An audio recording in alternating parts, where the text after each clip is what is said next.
ভাইরা, আসুন দেখি নবী জিরেমিয়া কি বলেছেন, যাতে আমরা এই বছরটি মাথা উঁচু করে কাটাতে পারি এবং ঈশ্বর আমাদের বিজয় দান করবেন।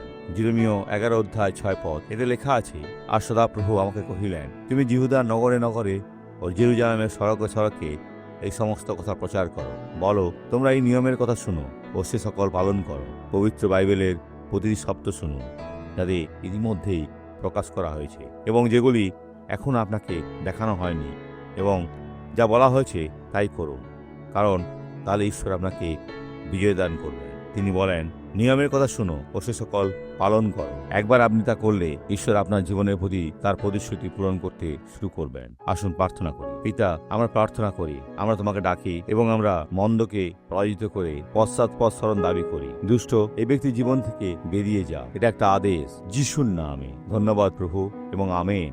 ভাইরা, ঈশ্বর আপনাদের মঙ্গল করুন। শুভ নববর্ষ। আমি আপনাকে আমার শুভেচ্ছা জানাচ্ছি যিশুর নামে।